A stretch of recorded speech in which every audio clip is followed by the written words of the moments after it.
Hello ভাইয়া, কি হবে আজকে চুলে? ব্রাদার আজকে আমার হেয়ারটা মানে স্ট্রেট হেয়ার থেকে নিউ কালার একটা লুক দিয়ে দেবেন। আজকে ভাইয়ের হেয়ারকে আমরা কার্লি নিউ লুক দিব। একদম দেখেন চুলটা সোজা হয়ে আছে, এটাকে ভলিউম কার্ল লুক দিব, নিউ লুক। আমাদের সাথে থাকেন, কেমন লাগছে ভাইয়াকে আপনারা জানাবেন।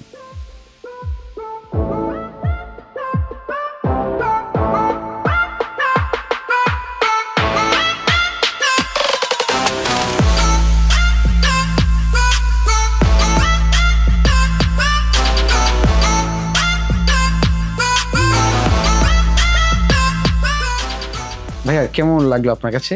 হ্যাঁ ভাই, অনেক সুন্দর লাগতেছে। ধন্যবাদ লন্ডন সেলুন এবং আপনাকেও। আপনারা যারা ভাবছেন সোজা চুলকে কার্লি ভলিউম লুক দিবেন, চলে আসবেন আমাদের লন্ডন স্কার সেলুন ধানমন্ডি শাখায়। ঈদ উপলক্ষে এই কার্লি কম্বো প্যাকেজে পাচ্ছেন 15% ডিসকাউন্ট। ঢাকার বাহিরেও আমাদের 2টা আউটলেট আছে, সিলেট বিয়ানীবাজার এবং মাধবপুর বাজার, ইসিবি ব্যাংক, অতিথি রেস্টুরেন্টের উপরে। দেখা হবে সবার সাথে। আসসালামু আলাইকুম।